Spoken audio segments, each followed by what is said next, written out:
Good morning. The December 15th, 2021 meeting of Haliburton County Council is now in session. Warden Liz Danielson presiding.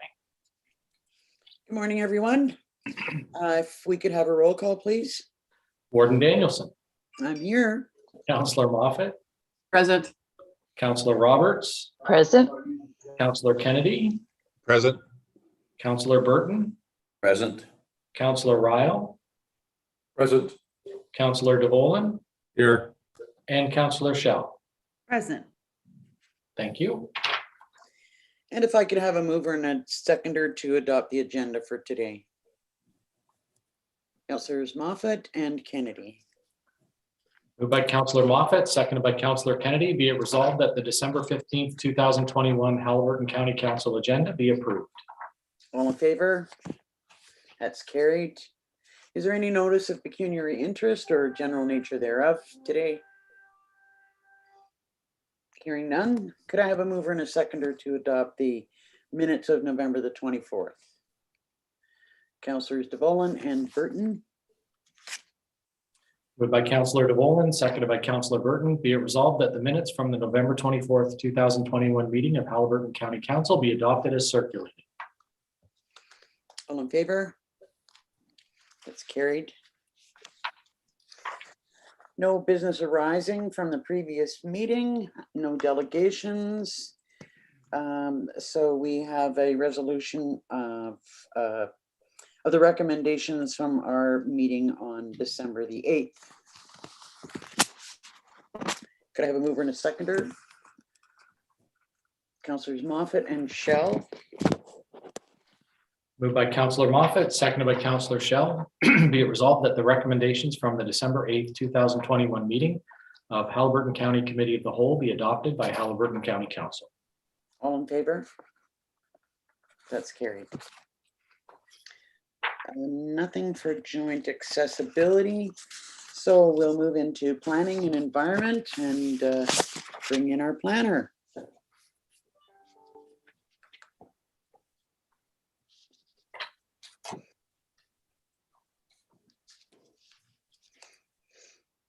Good morning, Steve.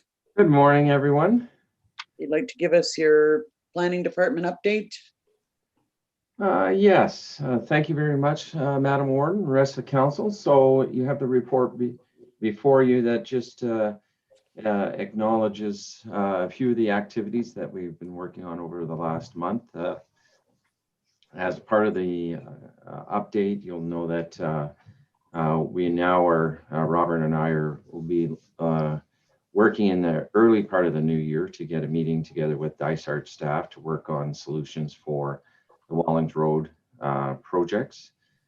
The geographical information system, there's an attachment of all the actions that have been happening in that capacity as a Schedule A. And the forester wanted to identify an insect that he thinks will be on the horizon for us to keep an eye on. So that's it as far as the update goes. Thank you. Any questions on the planning report? Councillor Kennedy? Yeah, thanks for this report. Great information. The hemlock woolly, whatever it is, insect, are we hoping to do a kind of a public information, some kind of identification, what to do if you do find it, that sort of a step with that insect on the horizon? Thanks. That's a logical step forward on that. I think the forester acknowledges that there's still a fair bit of work to be done on the science side of that before we actually launch a public information program. So stay tuned to updates to that in the new year. Any other questions on the planning report? Could I have a mover and a seconder to receive it, please? Councillors Moffat and Roberts. Moved by Councillor Moffat, seconded by Councillor Roberts. Be it resolved that the December 15th, 2021 Planning Department update staff report be received for information by Haliburton County Council. All in favor? That's carried. Next is your update on flood mapping and the project there. I understand you may have some folks from the Ganaraska Conservation Authority joining you. Yes, Madam Warden, the rest of the council. I am fortunate to have a couple members joining us. They've been very, very good partners in this project, and I have to admit they've been at it a bit longer than I have been, and I encourage them to prepare a presentation for the benefit of council, and hopefully their slideshow will answer many of the questions that council may have. Thank you.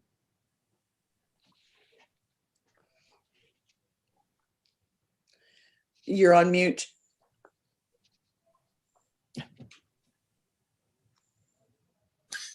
That's better.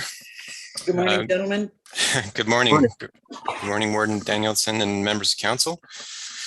My name's Corey Harris. I'm the Watershed Services Coordinator with the Ganaraska Region Conservation Authority.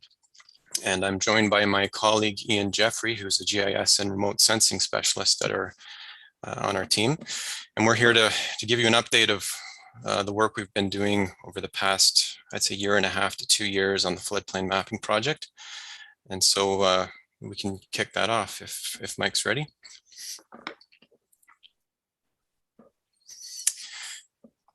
So this is just our introductory slide with some information on who we are and our organization. Next slide, Mike.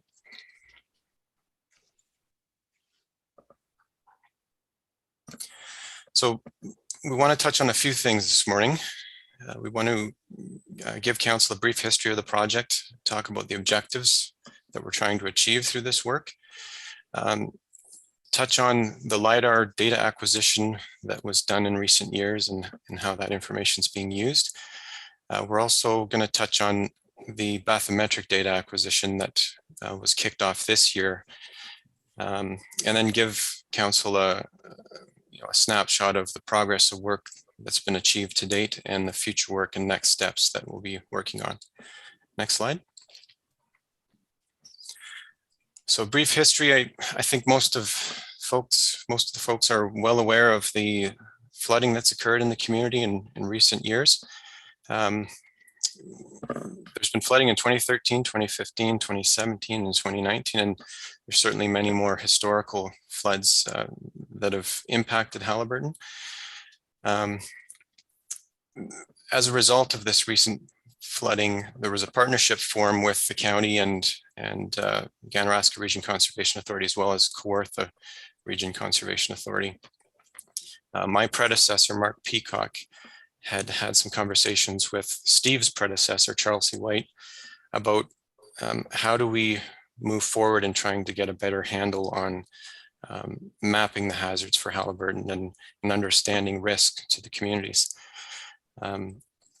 The National Disaster Mitigation Program was commenced in recent years, and as a result of that, applications were put in to acquire Lidar data to map the river corridors and the areas around the lakes. And so that application was successful, and that data was acquired in recent years, and my colleague Ian's going to speak to that in more detail.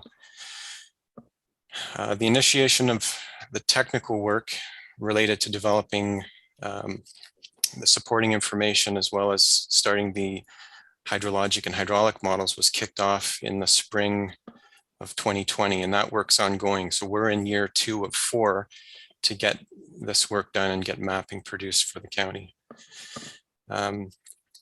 There was another intake or round of funding made available by the NDMP program, and Charles C. had made an application on behalf of the county, which we supported her with, to acquire bathymetric data for key areas through the study area. And we'll talk about that as well. Next slide. So the project objectives here are to really get a good understanding of the limits of the floodplain and the flood susceptible areas around the key lakes within Haliburton. At the end of this, we want to produce high water level and floodplain mapping for the lakes of interest, as well as the rivers in Haliburton. This information can be used by the county and member municipalities in their efforts to become a more resilient community. And I want to stress here that this work is perfectly in line with the province's flooding strategy, which priority 1 of that strategy is understanding flood risk. So this is exactly where you want to be moving forward. Next slide. So just a brief overview of the study area. It's highlighting and focusing on the Gull and Burnt River systems. It has a drainage area of roughly 2,800 square kilometers, which is quite significant as far as modeling systems go. If you were to include all of the, not only the larger river systems, but the tributaries, there's over 400 kilometers of channel in the study area. So it's a massive, massive area. I'm well aware there's more than 23 lakes in Haliburton.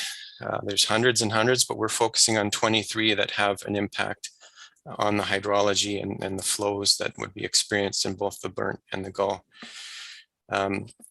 This area is a key part of the Trent Severn waterway system, supplying a large amount of base flow. I think it's in the order of 90% plus of flow that's supplied to the overall Trent Severn waterway. It is a regulated system with a lot of dams. There's history of logging in the area, and more recently just the industry of cottage development and recreation. A lot of those dams were built to facilitate logging efforts, so they don't have a flood control function.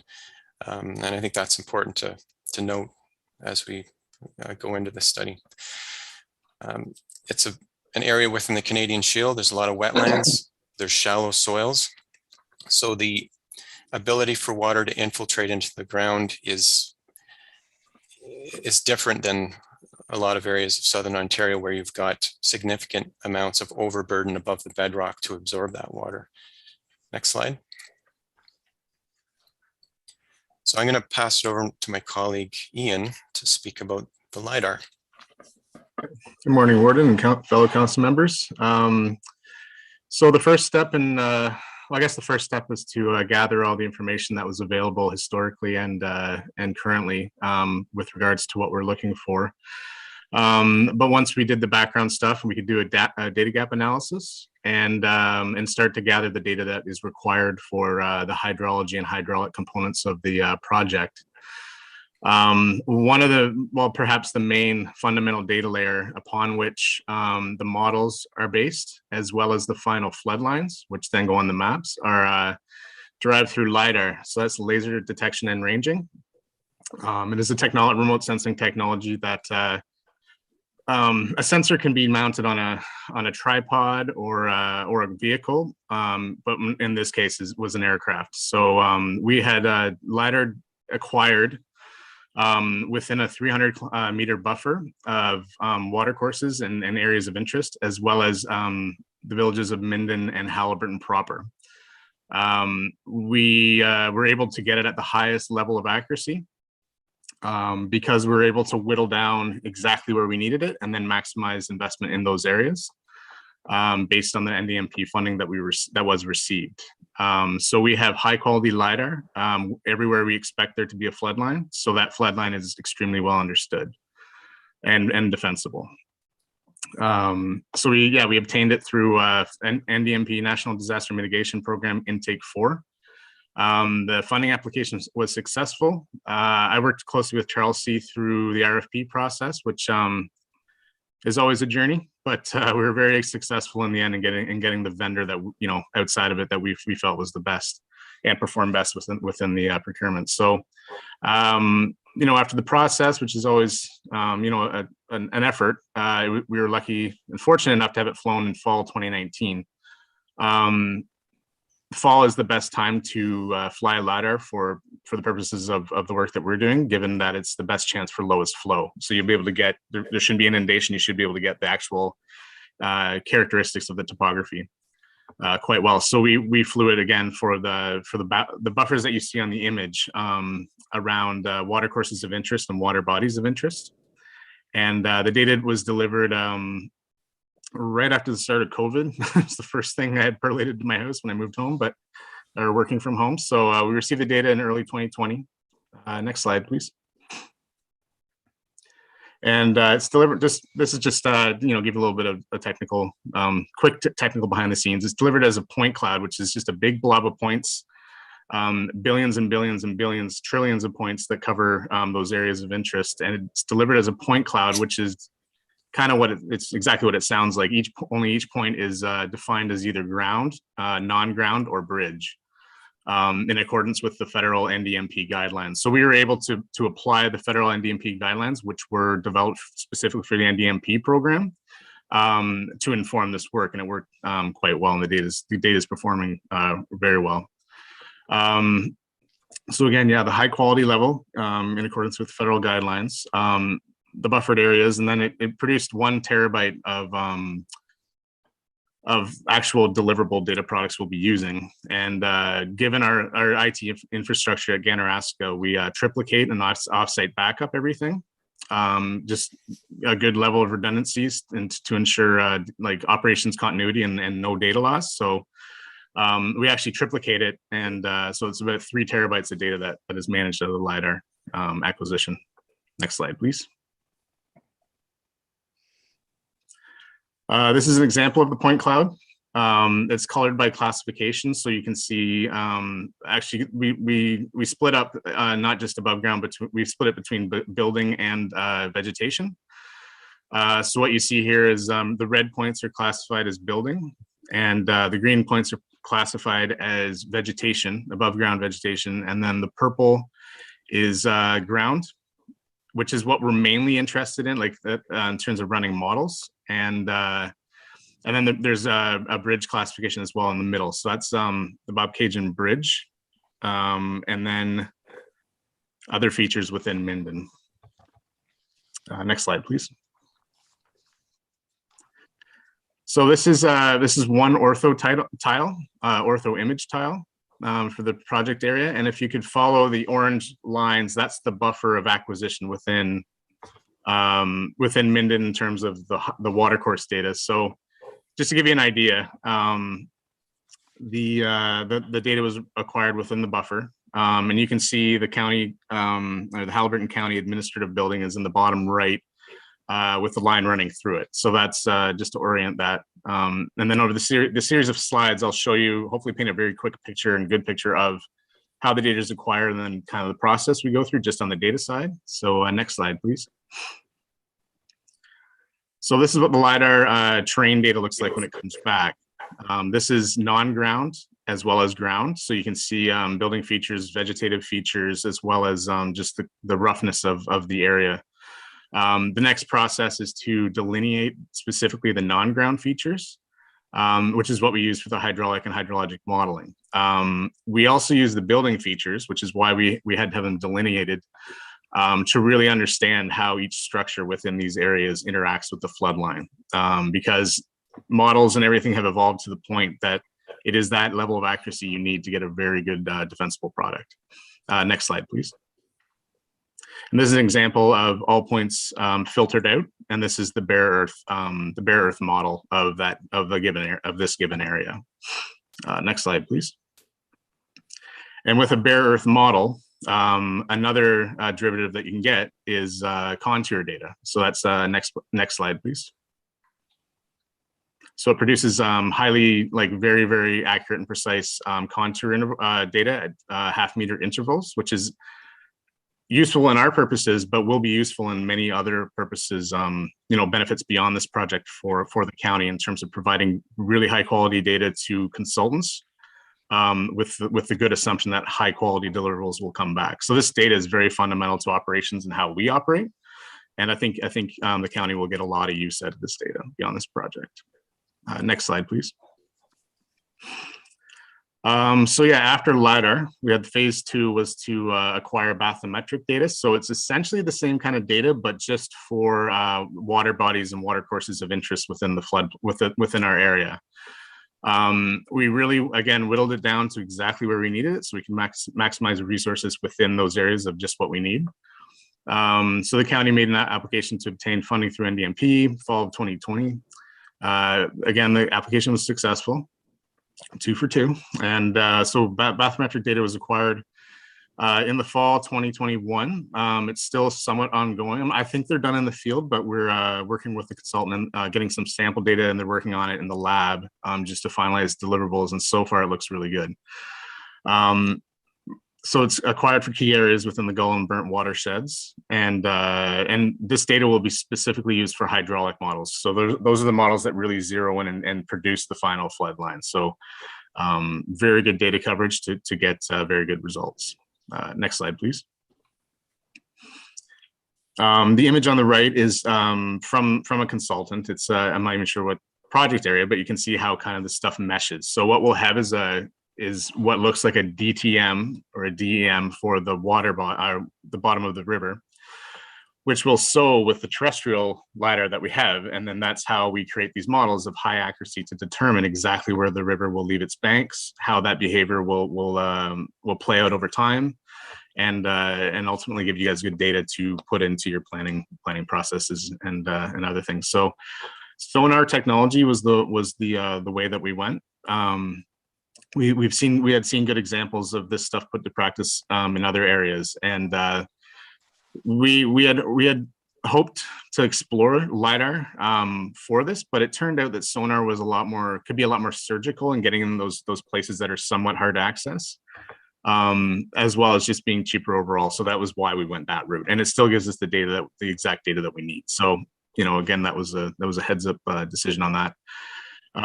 Produces data similar to point cloud. I have an example coming up just to show you, but what we do is we extract cross sections perpendicular to the river center line, and we have great data coverage to do that in any area. So that also assists engineering in their decisions. So what we used was boat mounted as well as autonomous remote controlled vessels, working with vendors. So that then we geodetically tie this data to high order monuments, which is the survey conducted by Kawartha Region Conservation Authority. So everything ties together really nicely. Next slide, please. This is an example of one of the tools that one of the vendors are using. So this is the autonomous remote control kind of watercraft. It can get in very shallow. It has many benefits in terms of you can access areas that a large boat wouldn't be able to access. We have 2 other consultants that use combinations of boats and autonomous sensors, and our collective vendor community and our collective toolkit worked quite well, like very complementary strengths and whatnot. So we were able to, this worked very well. Next slide, please.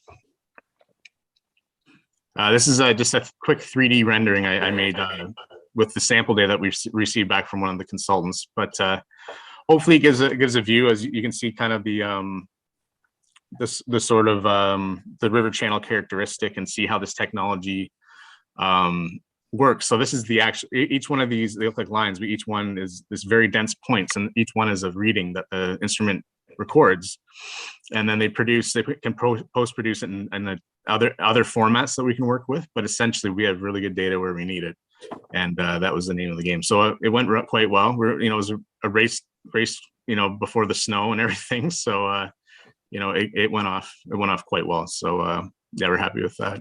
Next slide, please. Other data sources, we were talking about LiDAR and in-channel bathymetry on the focused hydraulic areas, but we do have to consider the rest of the watershed for hydrology.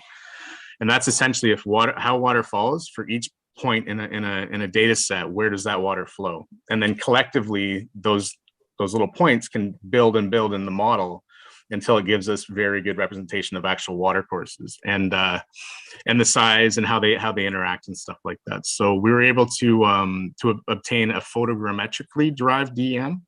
So not LiDAR, not sonar, but this is an ortho image mission that was conducted by the MNR. And what we're able to is ortho imagery, but it was a specific sensor that we are also able to extract elevation data. It's not as tight and precise as the LiDAR, but it doesn't have to be, because hydrology is considering a very large area, and there's lots of balances and stuff and a lot of professional judgment that goes into making this stuff work. So The price was right; it was free, so it suited our purposes and has performed quite well. We have used this for years in other projects as well, and it worked quite well. So this is to give us the delineation of the drainage areas. So you think of a watershed; this would be like sub-watersheds or catchments, and how all those behave in terms of their overall effect on hydrology and how the water flows. Next slide, please.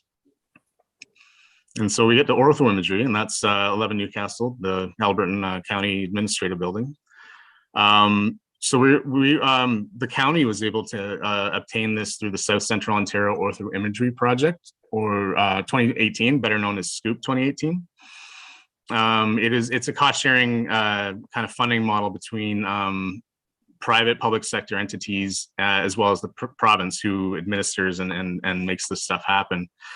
So it's a very good program. It gets refreshed every 5 years. So 2018 is the latest and the greatest. So it's 16 centimeter resolution, which is quite zeroed in. You can see a lot of detail, which is great. So this is the stuff that goes into our models and helps us out, but also will be what the final floodlines will be represented on. It used to be old line mapping, but now we have the virtue of these really high detailed orthos that also tell a much more robust picture to anybody using it.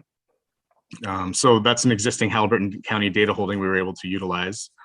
And as well as we're doing some impervious surface mapping from the near infrared band of this imagery. So there's 4 bands, 3 are visible to the human eye, and then there's one that's just beyond visible to the human eye called near infrared. And it's an indicator of vegetative health, but it also inversely is an indicator of no health, which would be pervious or impervious surfaces such as asphalt roads and stuff like that, which helps us calibrate our models even further. So next slide, please. That's again the same ortho scene as seen as in the 3 optical bands, red, green, and blue. And next slide, please. And that's the near infrared band. When you bring it in the lab, you can like tell it a color to show, so it's showing red, but it's actually not a color that we can see. But as you can see, the water is black because there's no near infrared. It scatters off of that, and that's a good delineator of that. And then there's also the different brightness factors. This was flown in the spring, is the vegetation that's growing first and stuff like that. So it's quite a rich data set, and we're hoping to extract good impervious surface data from it. So next slide, please. This is an example of what the hydrology DTM looks like, just kind of zeroed in, but that's the scale that we work at, is large areas, trying to figure out where every little drop of water would flow within a computer model, and then tie it in with our other base mapping and get the results we need. Next slide, please. Key to everything, the thread that ties this all together in terms of accuracy and reliability is our survey infrastructure that we've set up. So this is where Kawartha Region Conservation Authority plays a big role in terms of being in the field and acquiring this data, as technically and logistically advised by our office. So with all this technology, it's exceptional what you can do with remote working to an office in Port Hope and have a seamless communication between the two. So there are, there are challenges in all forms of survey. In this particular area, there are some limitations with cell coverage. I'm sure most of you are aware. What we have had to employ is setting our own base points. So what that is a continual survey for about 5-6 hours. We work with Natural Resource Canada. We send the raw data away, and then they send it back refined to the millimeter level accuracy. Then we shoot off that benchmark with total station or anything else. We know that that benchmark is that accurate, and we have a federal report to back it up, on top of that. So as when the survey equipment is working with cell coverage and everything else, it acquires centimeter level accuracy on the fly. But as I said, establishing PPP points, precise point positioning with NRCan, we achieve millimeter level accuracy. It's quite remarkable, but is needed in terms of the accuracies we're working with at engineering level standard. Next slide, please. This is kind of going, thinking outside, but this is really how all this stuff even ties together. This is kind of a fun slide. So Our RTK equipment is the survey equipment we're using in the field, is referenced to our PPP monuments in the field, which is referenced to a federal passive control network, which spans the entire country. The federal passive control network is referenced to the active control network. So this is the network that's constantly getting information on how every little characteristic of tectonic plate shifts and everything like that. And it's connected to what's called the Very Long Baseline Interferometry, which references actually deep space quasars because they don't move and they're bright. So instead of having monuments in the field kind of moving, crumbling and stuff like that, we are literally tapping into the universe for objects that are immovable for all intents and purposes. And that's how the industry is able to nail this stuff down really tightly. Further to that, our equipment, we're working with United States and European Union and Russian GNSS satellite constellations.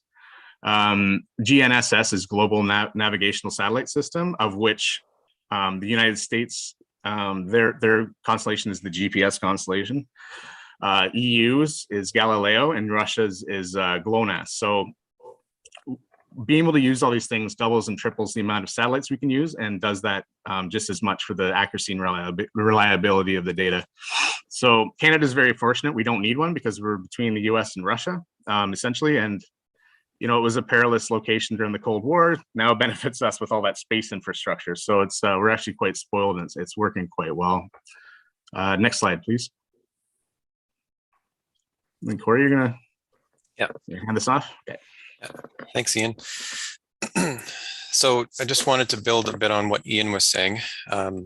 So the equipment that was shown in that one slide is the RTK survey equipment that's tying in these remote locations into a precise point that we can use as a benchmark. And the reason we're doing that is to connect in with and get a really accurate elevation for all of the dams, the sills of all the dams that the Trent-Severn system is using within Haliburton. That allows us to tie the water level above the dam to the LiDAR data and the future mapping. As Ian mentioned, we're partnering with Kawartha Region Conservation Authority to do the survey work. And so there's a lot of field work to be done. So this is just a map showing the locations that have been surveyed to date. So all those green dots are points that have been surveyed already. So that could be an existing dam, but it also could be underneath some of those dots, there's a second dot for a precise point that's been established in the field to tie into our survey. So if you want to hit the advance button, Mike, this next slide just shows all of those white circles with a gray center. Those are sites that we have to survey yet. So we've surveyed 30 already, but there's 169 assignments total. So those are things like dams, bridges, culverts, etc. And this doesn't include areas where we have to do some supplementary bathymetric survey to get depths of the creek or the river to understand the hydraulics for those reaches. Next slide. So there's been a lot of work behind the scenes to prepare data for use in the models.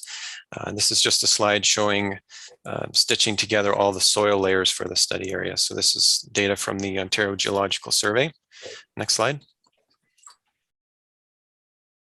And we've imported all the land use information. So this is based in large part on the county's official plan, but also other data to, as Ian mentioned, highlighting impervious areas, and we've also looked at pits and quarries and that sort of thing. All those things have an impact on the hydrology and the flows, the volume and the timing of flows that get to the river, and that affects how our mapping is done. Next slide.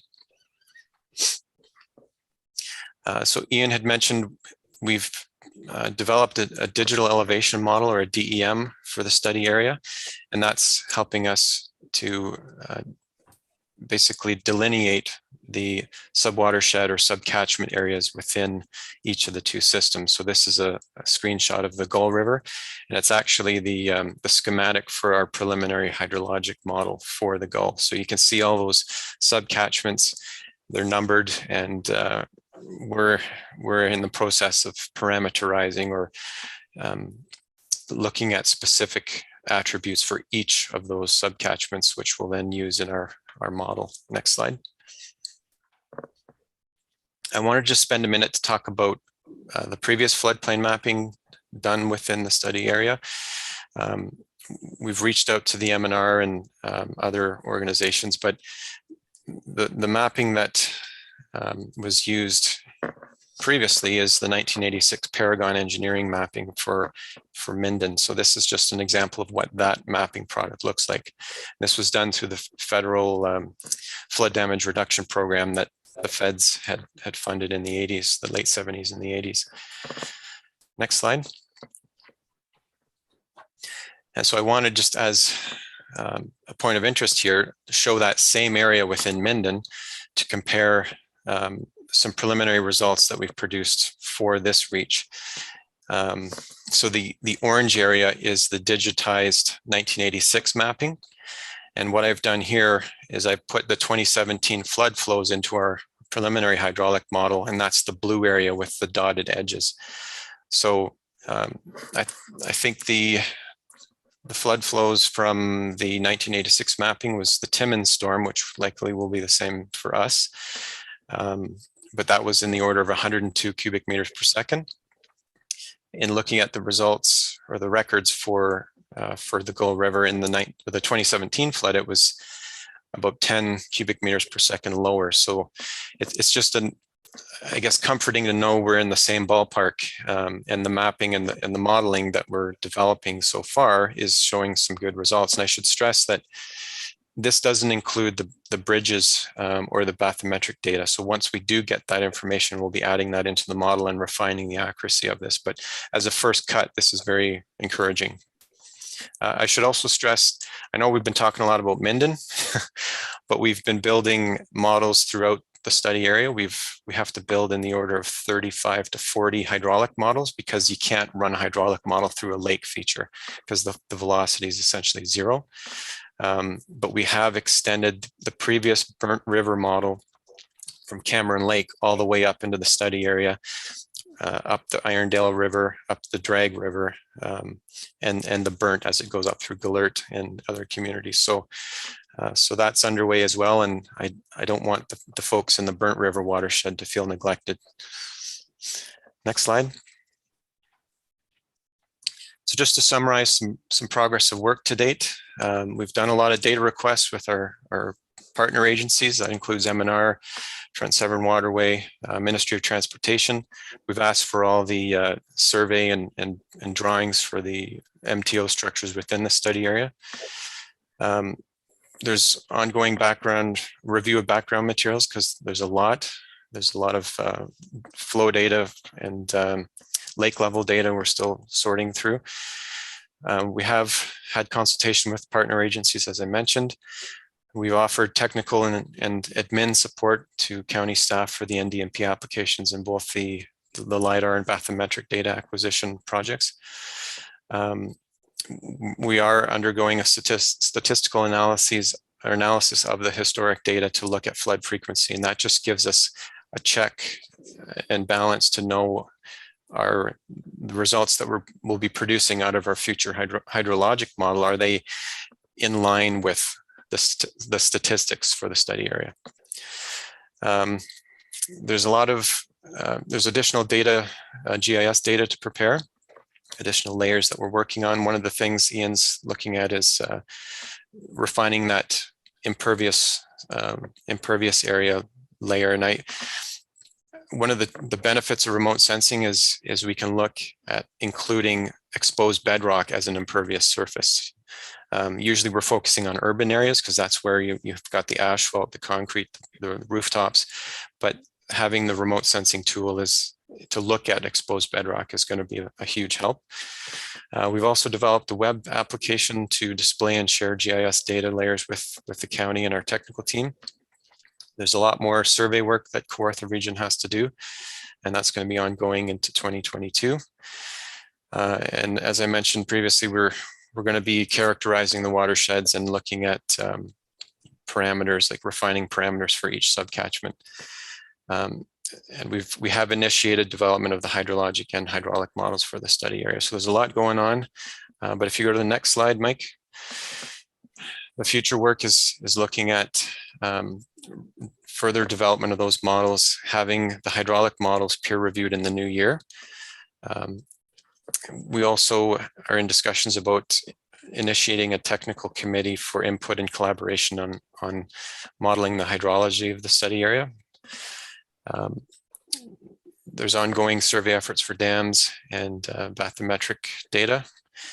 And we're looking at starting to map the high water levels for each of the dams. So now that we have precise points on some of those dam structures, we're able to then start drawing the line work for the high water for that lake feature.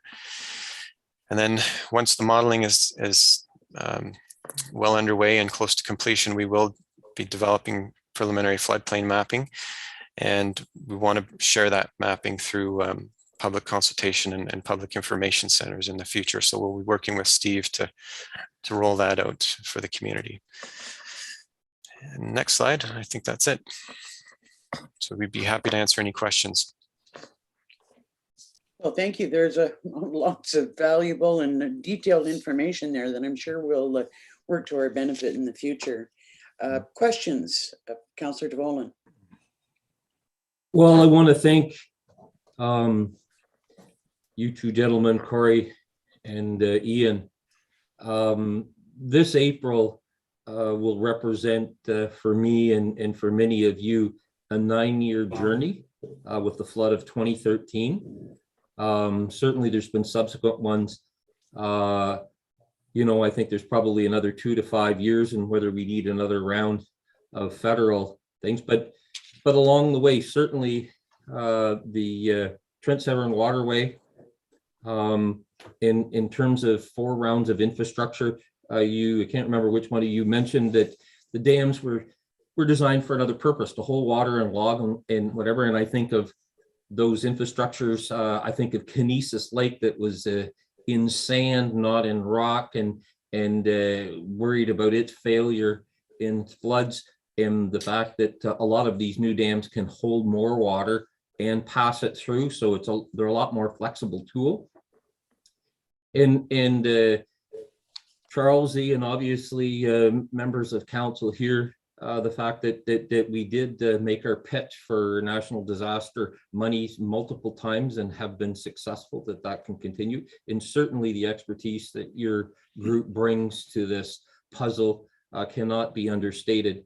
You know, I think we're in the home stretch. I think that the data and tying these data all together on a go forward basis, whether it's for planning or operationally and other capital projects that need to happen by whatever level of government, that this is the final pieces that we can refine this. And like I say, it's been a long journey. It definitely gets better all the time. And it's exciting to see this get to this point and on a go forward basis. And for somebody that lives on the most flooded street within the county of Halliburton, that, you know, I stood in my street and had to be in my tippy toes so that the water didn't come in the top of my dry suit that I was wearing, lets you know how far we've come. Like I say, there's some years to come, and I'm just unbelievably excited. It's the principal reason that I got involved in municipal government and ran for head of council. And it's far enough along with what we are doing. You know, it's not a completed job, but it's a job well done. And if I have done nothing else to be involved in this in the last 7 years, has been a worthwhile exercise. And you know, I'm gone in a year from now. The fact that it'll continue, and those others here that are on the screen that will be with us, and you folks will continue this journey so that we protect our community with respect to these disasters that are happening on a more and more often basis. So I just can't, I could start with who to thank to get this far, but that would take the rest of the day. But just thank you for bringing this to it and to share it with the public. You know, we get a lot of criticism. What the heck do you do as a politician? Here's one really important thing that has legacy elements of it, that staff and members of council have put their shoulder to this for years and years and years and years. And I can almost see the finish line. Comments and questions from other members of council. Councillor Roberts. Thank you. That was a very detailed presentation. I'm just going to admit a little bit went like this over my head because it was so scientific and it wasn't, but I do respect all the work and the efforts and everything that's gone into it from our previous planner to put this forward as a very important goal. So as a lay person listening to this and I hear, okay, we flooded before, we're very likely going to flood again. How do we take this information and do something with it? So I suppose my question is to Steve, do we reflect our official plans to say, as an example, where we have intensification we're talking about in the villages where it's on services, but not in a floodplain? I mean, I can't help but thinking, listening to all this, how lucky we are compared to the people in Abbotsford, British Columbia, and that area, but an entire city was built in a floodplain. It's like, so I say, what were they thinking? So Steve, what do we do? What do we do now? Well, one of the things that Corey mentioned was going to the public with the floodplain mapping or the lines. So ultimately, once that is endorsed through the county council, for example, it would be rolled into our official plan. So we'll develop specific policies in relation to that line work that's done, and it will drive community development for the future. And where we have, like looking out my window now, where we have floodplain, it may be that part of that policy work drives renovations, shall we say, when properties come up for renovation and they're now under 3 or 4 feet of water, they'll have to build into their renovation plans floodproofing, for example. And that would be a policy and a regulation ultimately approved by the local councils and county councils. So that's where it's headed. And if you're looking for guidance of new development, certainly, for example, provincial policy says you can't have institutional uses where you have public at risk. So retirement homes, nursing homes. So again, policy will be generated that will direct those uses elsewhere to safer areas. And then it goes beyond that. Certainly this data that's coming forward will actually help us better prepare for emergencies and help us make our infrastructure more resilient. So we'll deal with operational plans that are put out by both local and county public works departments, for example. So, May I follow up? Absolutely. Thanks. So thank you for that, Steve. And that's sort of the way I thought things were going in terms of policy, et cetera.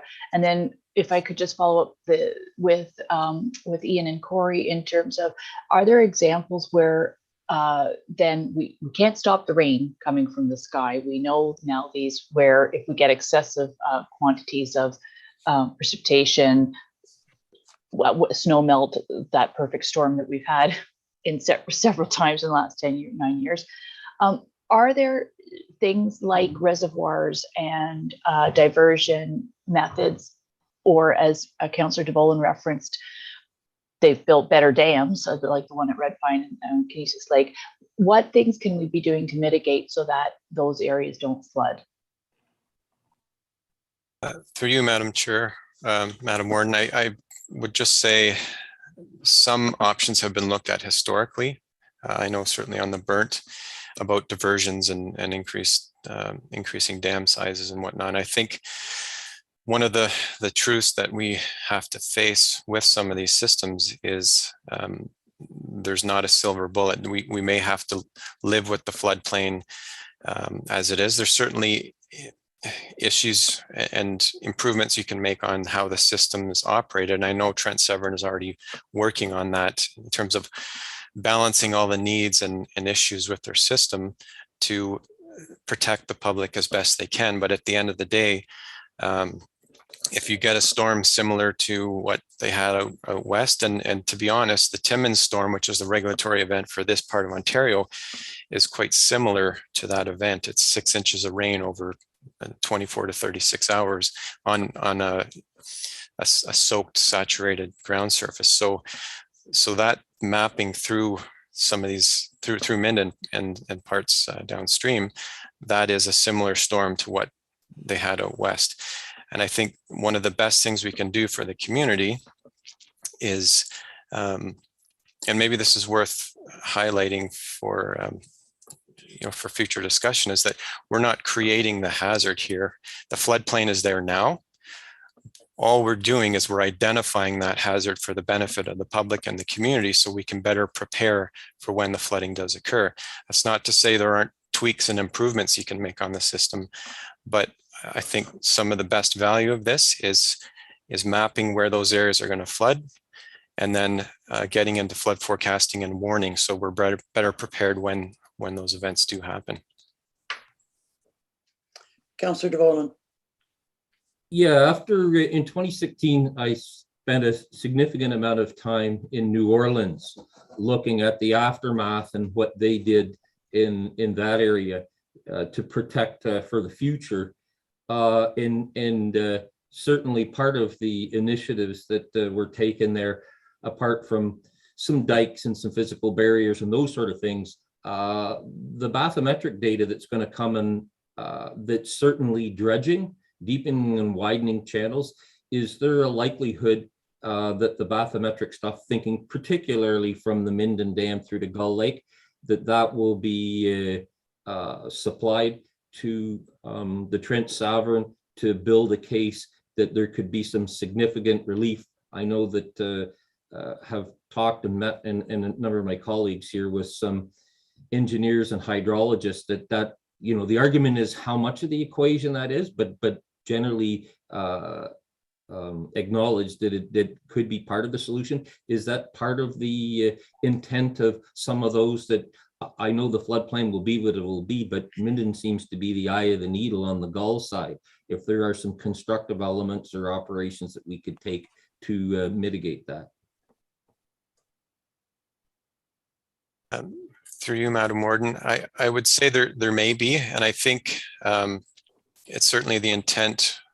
I think Charles sees intent, and I think Steve would share this position, is that we are freely sharing our information with Trent Severn. So they're very interested in acquiring that bathymetric information, and we can certainly provide it to them, so that those discussions, I think, could be studied further in future studies. But I think the main focus for us is let's get a good understanding of the system and map the hazard as it is today. But that does give you a lot of options for looking at potential tweaks and solutions, or localized solutions in the future. Any other questions or comments? Well, thank you very much, gentlemen. This has been really good information, helps us understand the work that you're doing a lot better. I just thank you for your presentation. Thank you. Could I have a mover and a seconder to receive this report? Councillor de Vollen, Councillor Burton. Moved by Councillor de Vollen, seconded by Councillor Burton. Be it resolved that Haliburton County Council received the December 15th, 2021 Haliburton County Flood Mapping Project Update Staff Report as information. All in favor? That's carried. Best of the season to you both. Thanks. You too. Thank you. Okay, next on the agenda are administrative reports, and first up was the correspondence summary. Any questions or comments? Okay, could I have a mover and a seconder to accept the correspondence listing? Councillor Moffat and Councillor Shell. Moved by Councillor Moffat, seconded by Councillor Shell. Be it resolved that the correspondence listing for the period of November 17th, 2021 to December 8th, 2021 be received for information by Haliburton County Council. All in favor? That's carried. Thank you. Next is the rail trail status report. Is Robert going to join us? Yes.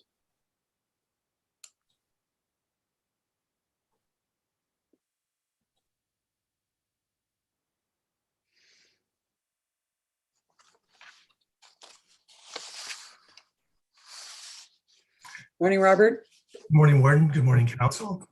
We just have before you today a brief status report for December, just noting some highlights that we're in December and we're into the snowmobile only season on the rail trail. We were able to complete the 2 contracts for the rail trail resurfacing as part of the ICIP program. We also have some small updates on the accessibility initiative, as well as the interpretive signing that we hope to be reporting further to you in the new year on some options for both of those. And finally, we had to reschedule the roundtable meeting, and we will reschedule that for later in January once everyone's schedules are clear and we can book a date that's convenient for all. Any questions on the rail trail report? Councillor Roberts? Thank you, Warden. Just a quick question or comment about the when we got the funding to do the resurfacing, there was also some funds in there for benches or what not. So just, I don't know if you're familiar, but there was, oh gosh, was it 2 or 3 stone benches that were placed there a couple of years ago? And I thought that maybe they could be sponsored by somebody. And so they were. The Haliburton Rotary Club sponsored one, and the Minden Rotary Club sponsored the one down in the Minden end. And I didn't know if there was, are those benches going to be similar, and would there be sponsorship opportunities, or do we get enough money in the grant that we're just using our own funds through the grant? Through the Warden, and thank you for the question, Councillor. Let's see. So there was approximately 10 to 15 benches allocated in the funding request. We've been doing research and identified a number of locations. So there are opportunities for those donations, and we will be researching that.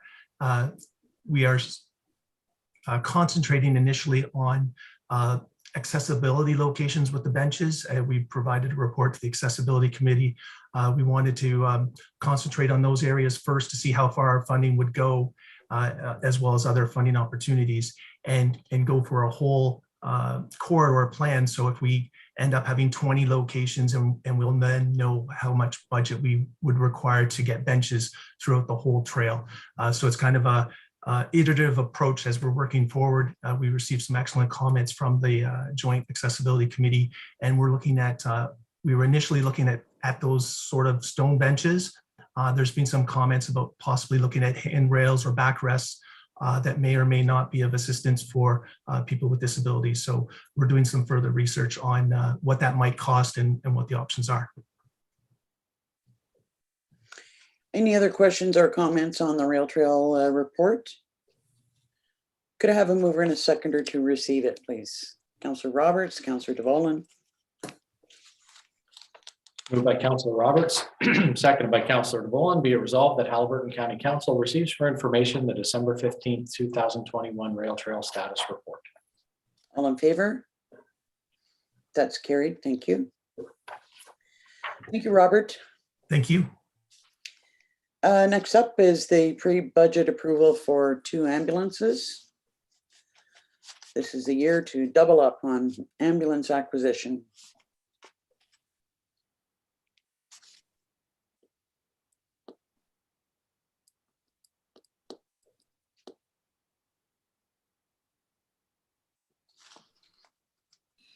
Good morning, Chief Wade. Hey, good morning, Warden, members of council. Normally, prior to this time of year, I would be coming to council for pre-budget approval for an ambulance, or as we know, everyone knows that every 6 years we purchase 2 ambulances, and COVID's changed a lot of that. And we'd usually come to council early to get a 2% saving in the conversion costs.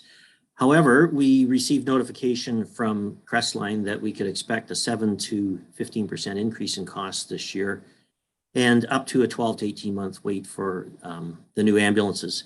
So I'm bringing this, we've been delayed in getting a quote just because GM has been delayed in being able to provide quotes for their chassis. So I'm coming to you as soon as I got this quote for pre-budget approval for the 2 ambulances.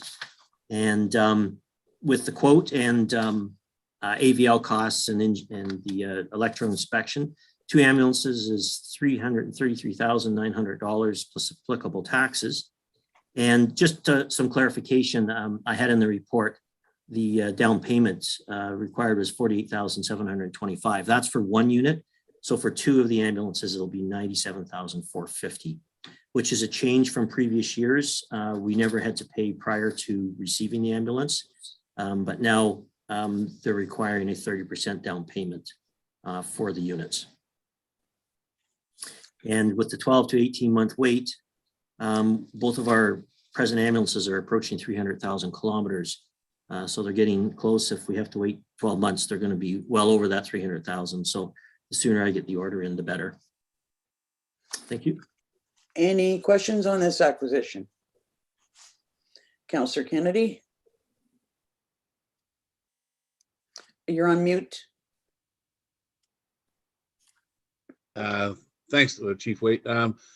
What percent did you use to come up with the new cost of the ambulances? You said the increased cost could be 7 to 15%. So did you saw it off in the middle or go high? No, I just received the quote from Crestline just last week. So that's an actual quote then. Okay. Yes, I'm going by their actual quote. Okay, thank you. Any other questions? Well, could I have a mover and a seconder then to provide pre-budget approval for this acquisition? Councillor Roberts and Councillor Royale. Well, may I ask one more question, Oh, or just yeah, a small sorry. question? Sorry, I'm happy to move it. Just in future for budgeting, if we're seeing the ambulance costs go up, just as we noticed at Dysart, fire trucks were costing more. So what we used to put in 40,000 a year, and now we're putting in 50,000 a year to replace.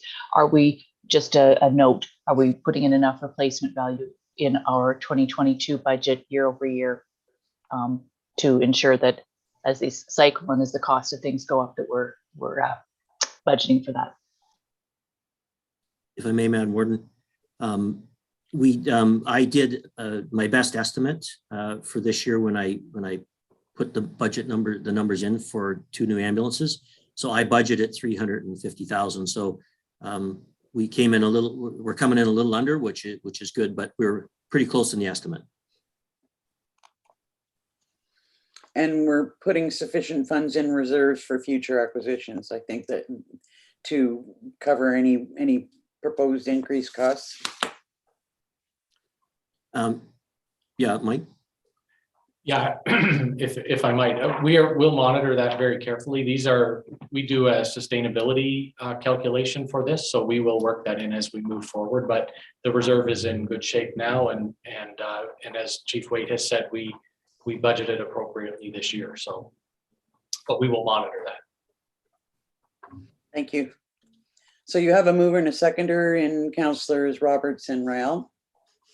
Yeah, be it resolved that Haliburton County Council receives the December 15th, 2021 staff report, pre-budget approval to purchase 2 ambulances, and authorize pre-budget approval for the purchase. All in favor? That's carried. Next is reports and minutes from external boards and agencies. We've got a couple of sets of minutes from the health unit. Any information that you'd like to bring forward, Councillor Roberts? Well, how quickly things change from these minutes. And, we sort of, nobody ever thought we had it under control. But anyway, things have changed even from these minutes. So all I'll add is I did receive as a board member an email the other day talking about that there's been a whole redeployment of health unit staff back to COVID vaccine clinics, and that the goal is to get the booster clinics and get them up as more as they can and as available as they can with the changing availability. So basically, it's back to all hands on deck for people being able to get their booster shots and yeah. So just stay tuned. I mean, I don't know if any of you tried to get on the portal. It's not necessarily easy. It crashed on the first day, and then I went on and I got an appointment for like February 24th in Minden. I don't think so. So yeah, there's pharmacies, there's everything. So just and be prepared. There very likely will be some changes in capacity levels at venues and that type of thing. So. Yeah, I actually tried yesterday for quite some time to get an appointment and no success. But I'm sure that will improve. Any questions for Councillor Roberts? Any information that you'd like to impart on point in time, Councillor Shell? I can't think of anything. We haven't met since the last time I reported to council, so thank you. Okay. As to the Warden's Caucus, not a lot of information to impart. We will be meeting on January the 5th and 6th for our inaugural meeting. So introduction to new members and an opportunity to discuss priorities and prepare for meeting with ministers at the Roma conference. I think we're going to try and take a little bit different approach. I've spoken in the past about the priorities that the Warden's Caucus has set, and it seems like maybe the last time that we met with the ministers, some of that just kind of glazed over. So we're looking at maybe taking a little more focused approach with them, focusing a little bit more on asking what we can do to help them and see, what sort of response we get. But I'll have more to report after that meeting in January. We were going to meet in person in Ottawa. There'd been special arrangements made for a sort of a combined virtual and in-person session, but it's since been determined that that's probably not the wisest move. So once again, we'll be meeting virtually, and we'll go from there. Anything on joint social and housing? Councillor DeBolan? Well, there's a couple of reports there that I think speak to some elements, and probably Mike may want to comment in addition. But just as it everything to do with people in housing, whatever, it's fluid. Obviously, COVID and other markets are affecting it, and certainly the money's part of that as we go forward. There's changes that will be coming. And do you want to expand on that, Mike? How it might relate to us at County Council? So I just put an excerpt from the report that the committee gets in the agenda. I wanted to, I guess, first of all, see if County Council wanted to bring City of Kawartha Lake staff to give a greater explanation. We could arrange that even as part of our budget process. But I wanted to highlight a few things. The one is I think there's some interesting information there about childcare and childcare availability of spaces, and so that's an area where County Council has focused in the past to make sure that that's an integral part of our economic development perspective, or how we view economic development. So there's some interesting information there. The social services modernization. This is a very simplistic explanation, but it's largely the intake will be happening provincially. It's a one window now that won't be done locally anymore. And our local staff will focus on life stabilization. And in that report, there's some definition of what life stabilization looks like. And then I guess the third thing I wanted to focus on is that the third quarter financial report is in there, and it appears that they're tracking to be on budget. And so we don't anticipate any problems with our budget as we approach the end of the year. It might be beneficial for us to have a delegation from Kawartha Lakes. What's council's feeling on that? Seeing some nodding heads. Councillor DeVolan? Yeah, given the rapidly changing landscape, I would definitely would like to see that for all of council. Okay. So they're not getting my flavor of the reality. They're getting a much more detailed and comprehensive explanation of what is and what they perceive is to come. Go ahead, Mr. Rutter. So the other thing I wanted to mention is that the provincial government and federal government have provided $8 million, or in excess of $8 million in social services relief funding. You'll recall that members of council and the committee asked for a an explanation of where that money was invested in the community. And so that is included in that report as well. Thank you. Any questions from council? All right, I'm not sure if anyone's got a comment to make, or if you've got any news on recruitment, Councillor Moffat. Just that the new recruiter is hard at it and has had some success and some visits, and seems to be doing quite well so far. So she certainly hit the ground running, and we're pleased about that. So some nice press coverage as well, and fingers crossed she can keep the momentum that's been developed. Thank you. Any information to impart on the library board? Councillor Roberts. Thank you.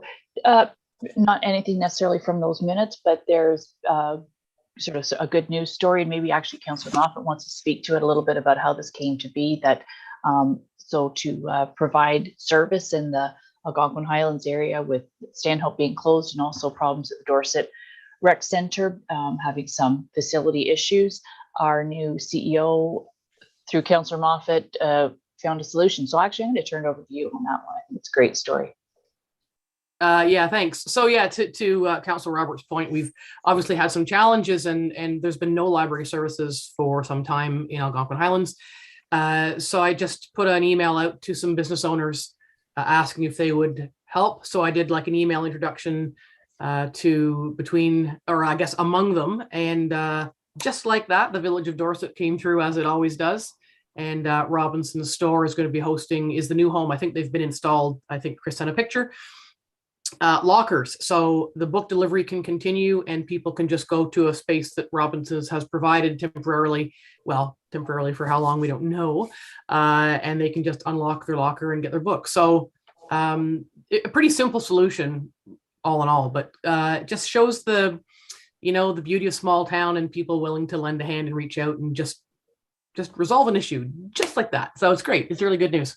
And also in Stanhope. The Stanhope system is because it's under construction, there's been no access.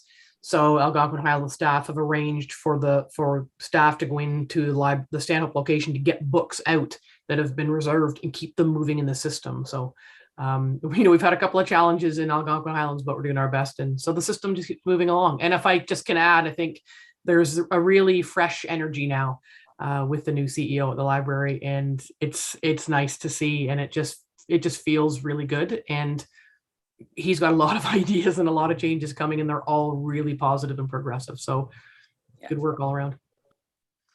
And well, and the beauty of the lockers is, once service is back in business, Algonquin Highlands, those lockers can be used in other areas if there's problems encountered, and so they're going to serve us for a long time. If that is all of the reports, could I have a mover and a seconder to receive the reports and minutes from external boards and agencies? Councillors Moffat and Kennedy. Moved by Councillor Moffat, seconded by Councillor Kennedy. Be it resolved that Haliburton County Council receives for information the following: the October 21st and November 18th, 2021 Haliburton Kawartha Pine Ridge District Health Unit Board of Health meeting approved minutes. The Joint Housing and Social Services 2021 Q3 update and financial reports. The October 13th and November 10th, 2021 Haliburton County Public Library Board approved minutes. And the December 8th, 2021 Haliburton County Public Library Board draft minutes. All in favor? That's carried. Thank you. Next are the appointments to the Land Division Committee.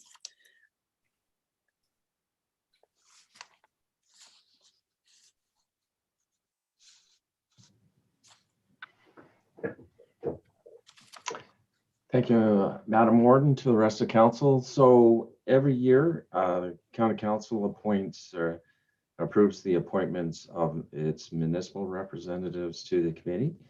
And so in this regard, Algonquin Highlands and Dysart have forwarded their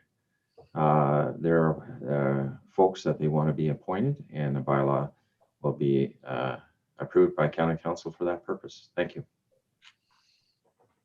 Any questions? Could I have a mover and a seconder to receive that report? Councillors Burton and Shell. Moved by Councillor Burton, seconded by Councillor Shell. Be it resolved that Halliburton County Council appoint Mayor Liz Danielson as the municipal representative Algonquin Highlands to sit on the Land Division Committee. Mayor Carol Moffett from Algonquin Highlands as the alternate member for the period of January 1st, 2022 to November 14th, 2022. And that Halliburton County Council appoint Deputy Mayor Pat Kennedy from Dysart as the municipal member to sit on the Land Division Committee. Mayor Andrea Roberts from Dysart as the alternate member for the period of 1 year from January 1st, 2022 to November 14th, 2022, and that the necessary appointment bylaw be presented for adoption. All in favor? That's carried. Other external boards and agencies, any information you'd like to bring to us, Councillor Burton, on Good Roads? Yes, thank you. I don't really have a report, but I'd just like to say that we're moving forward with our conference. Our registration is up quite high for whatever reason. We're hoping that we can do it in person. I have my doubts, but we're planning on doing it in person. And our road school numbers are up. We have been meeting in person with the road school, and the numbers have been way up, which is pretty gratifying actually with these times. There is a managing winter operation workshop coming up, I think in the next month, and the numbers there are way up. So I'm looking forward to see how that one does play out. Any questions for Councillor Burton? Any updates you'd like to bring to us on the EORN board? Well, look, a couple uplifts. That means upgrading or co-locating, transmitting equipment so that services in Eastern Ontario continues on and is mainly on schedule. Certainly with the changing landscape, the duty to consult, of which is going very well, but it's a lot more intense and a lot more things being considered than duty to consults were in the past. And I think I've mentioned before, I think it's going to be a standard for anybody doing anything with First Nations on a go forward basis. So that's going along, and certainly next year, the engineering and some of the planning issues for approvals for new construction will happen, which has the greatest impact on certainly our area. I'm hoping by the end of 2022, there'll be some of that happening here. But probably the biggest thing is mentioned before that the departure of our CEO, and it has become clear that's happening in January, that there's going to be an interim basis and have a seasoned group of directors there with technical, financial, and other matters that will be managing it.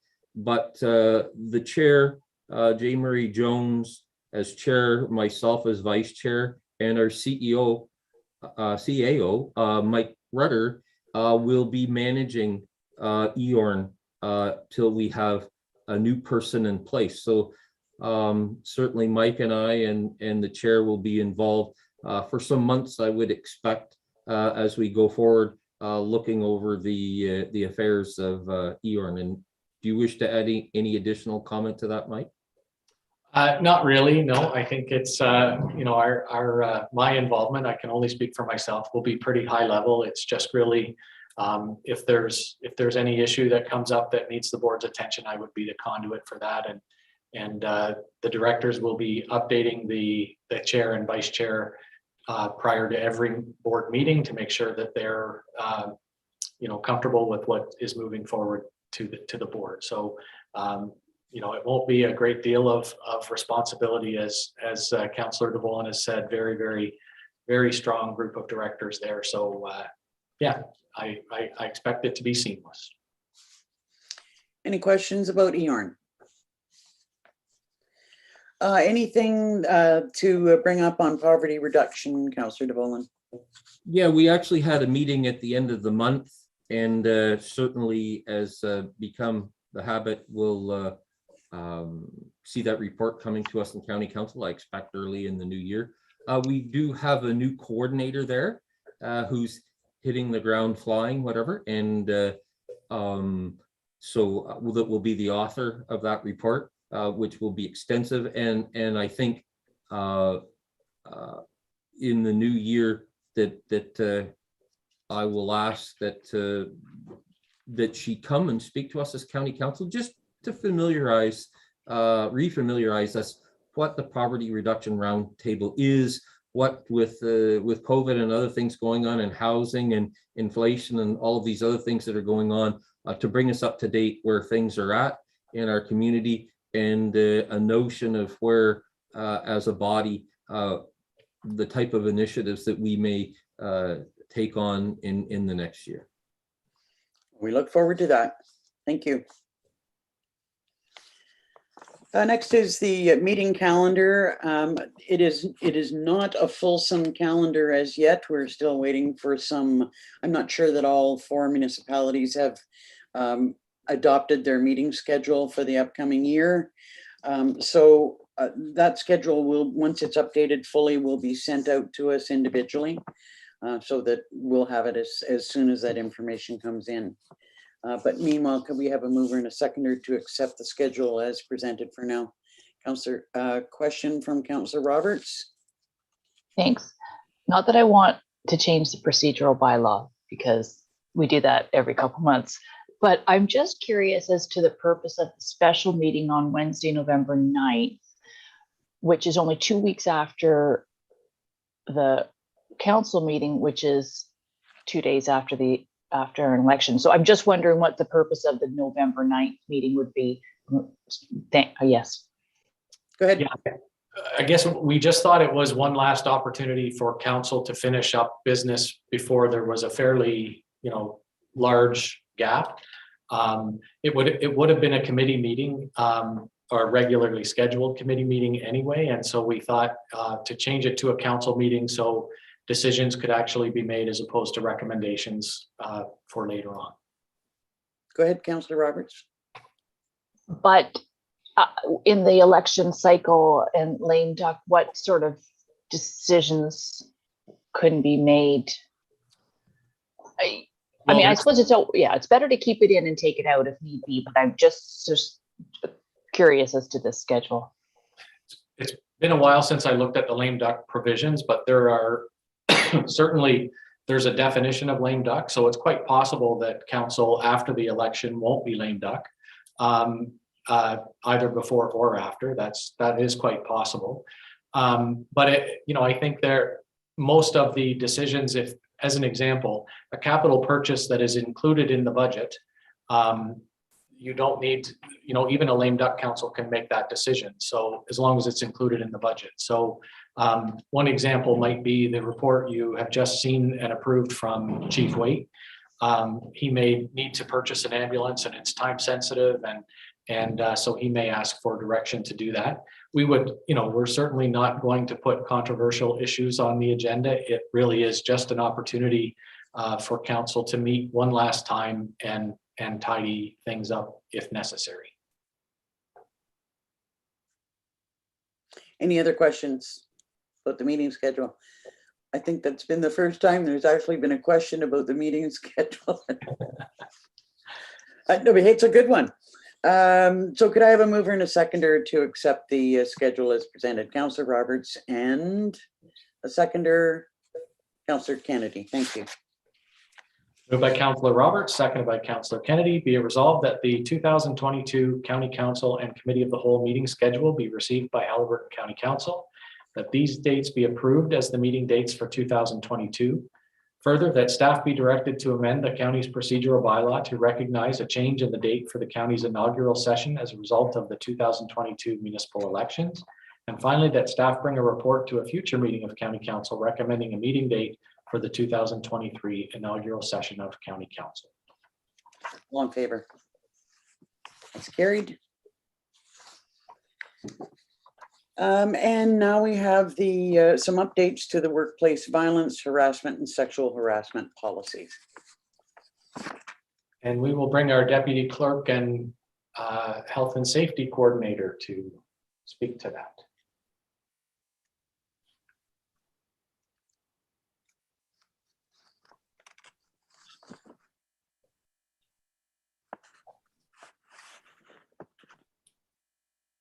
Good morning, Warden Danielson and members of County Council.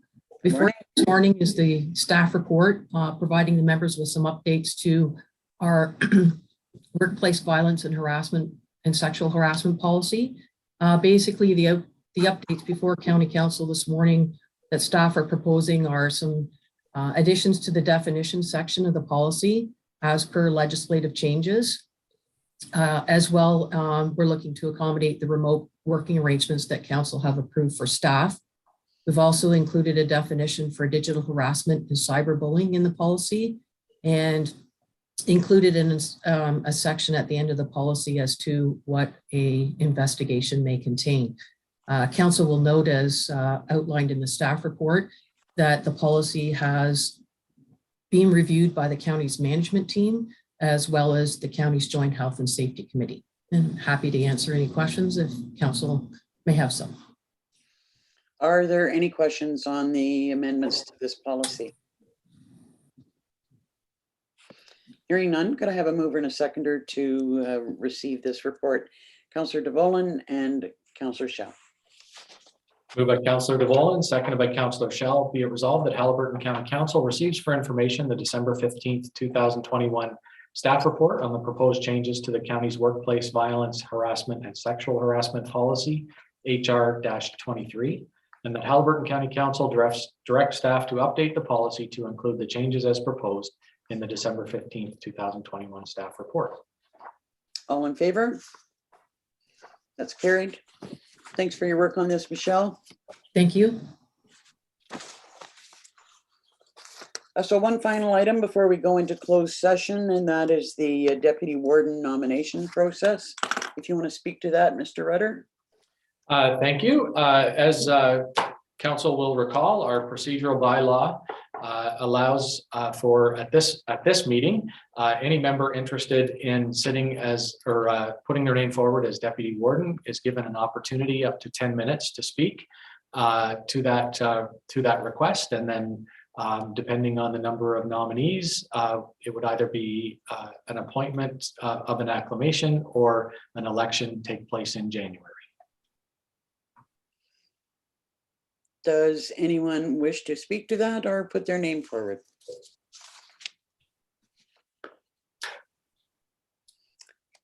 Great to see that level of excitement and enthusiasm.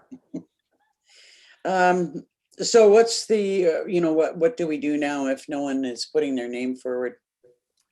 I mean, it could be addressed in January if someone has time to think about it, or yeah. Councillor Roberts. Just to be clear, I'm not putting my name forward.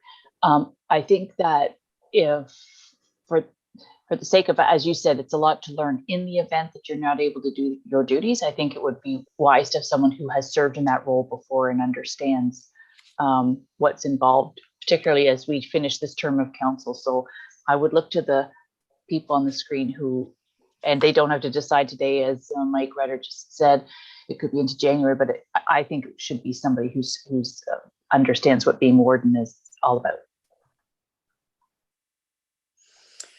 All right, well, Councillor Moffat. Go ahead. Well, I agree with Andrea, but that kind of limits the scope. I mean, let's talk about it in January. I would be willing to consider it, having done a couple of turns on that dance floor, and knowing that Liz's level of dedication and health status is she never misses anything and she's never away. So that's a good thing. And I think it's important to, for anybody who's watching and might think, well, look at all those faces, nobody cares. It's been a really, really long couple of years, or year and a half. And we were speaking informally before the meeting started about it. Just, we're all looking forward to a little bit of a break. So I think we should just let our energies regroup over the Christmas holidays and revisit this, because I don't want it to look like nobody cares. We do, but I think everybody's just right now really, really, really tired and needs to have a few days off. All right, we will revisit this this particular subject in January. Meanwhile, if you can all give it some thought, and if somebody does wish to fill the position, please contact Mr. Rudder, and we'll go forward from there. So that brings us to the close of our open session. Could I have a mover and a seconder to go into closed? Councillor Burton and Councillor Kennedy. And just before you read the resolution, I'm wondering if council would like a 10-minute break before we start our closed session. Okay, so we'll meet back at 10:40. Go ahead, Mr. Rudder. Moved by Councillor Burton, seconded by Councillor Kennedy. Be it resolved that Haliburton County Council enter into closed section as per section 239(2) of the Municipal Act 2001 as amended for the following reasons: personal matters about an identifiable individual, including municipal or local board employees. All in favor? That's carried. Thank you. See you back here in 10 minutes.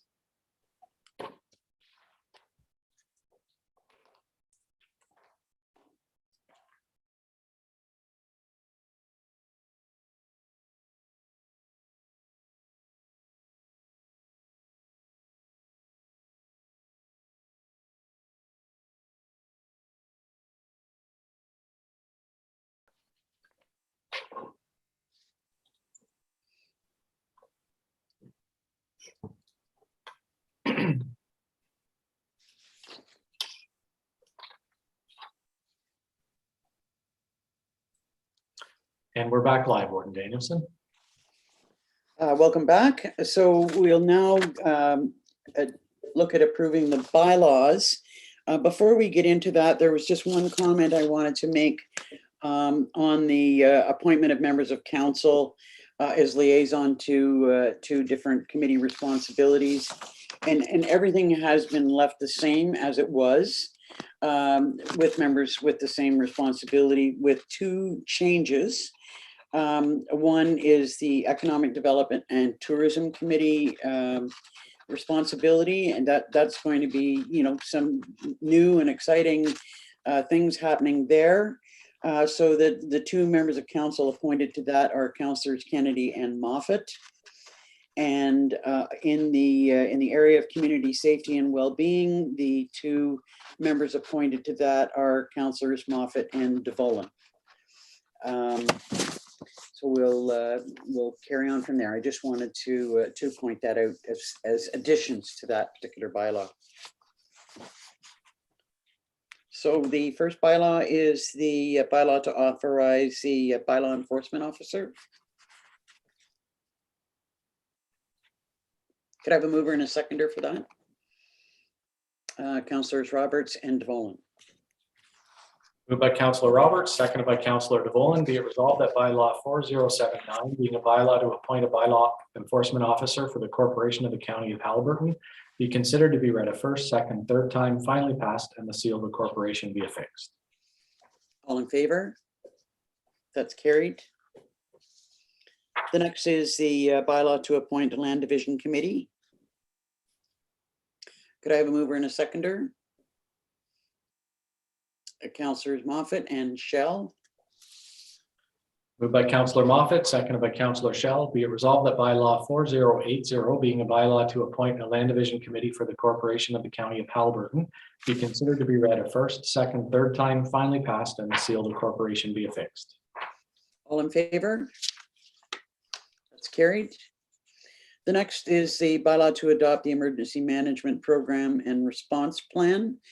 There's just some minor amendments to that document. Could I have a mover and a seconder? Councillor Royale and Kennedy. Moved by Councillor Ryle, seconded by Councillor Kennedy. Be it resolved that bylaw 4081, being a bylaw to adopt an emergency management program and emergency response plan, and to meet other requirements under the Emergency Management and Civil Protection Act, be considered to be read a first, second, third time, finally passed, and the seal of the corporation be affixed. All in favor? That's carried. The next is the bylaw to appoint members of council and public representatives to various committees and appointments. Are there any comments or questions about that before we have a mover and a seconder? Okay, could I have a mover and a seconder? Councillors Burton and Roberts. Moved by Councillor Burton, seconded by Councillor Roberts. Be it resolved that bylaw 4082 being a bylaw to repeal and replace bylaw 4025 as amended, respecting the appointment of members of council and public representatives of the corporation of the county of Haliburton, to appoint a council liaison to various county departments and to appoint members of council as representatives on the corporation of the county of Haliburton to external boards and organizations be considered to be read a first, second, third time, finally passed, and the seal of the corporation be affixed. All in favor? That's carried. And finally, the bylaw to appoint the weed inspector for next year. Could I have a mover and a seconder for that? Councillor Shell and Kennedy. Moved by Councillor Shell, seconded by Councillor Kennedy. Be it resolved that bylaw 4083 being a bylaw to appoint an area weed inspector for the 2022 calendar year in accordance with the requirements of the Weed Control Act, RSO 1990, Chapter W5, be considered to be read a first, second, third time, finally passed, and the seal of the corporation be affixed. All in favor? That's carried. Is there any notice of motions? Hearing none, could I have a mover and a seconder for the confirming bylaw? Councillor DeVolen and Councillor Moffat. Moved by Councillor DeVolen, seconded by Councillor Moffat. Be it resolved that bylaw 4084 being a bylaw to confirm the proceedings of the December 15th, 2021 meeting of Haliburton County Council be considered to be read a first, second, third time, finally passed, and the seal of the corporation be affixed. All in favor? That's carried. And can I have a mover and a seconder for adjournment? Councillor Kennedy and Councillor Rowell. Moved by Councillor Kennedy, seconded by Councillor Ryle. Be it resolved that the December 15th, 2021 meeting of Haliburton County Council be adjourned. All in favor? That's carried. We'll see you all at 1 o'clock for community safety and well-being. That's just the heads of council, actually. Oh, there you go.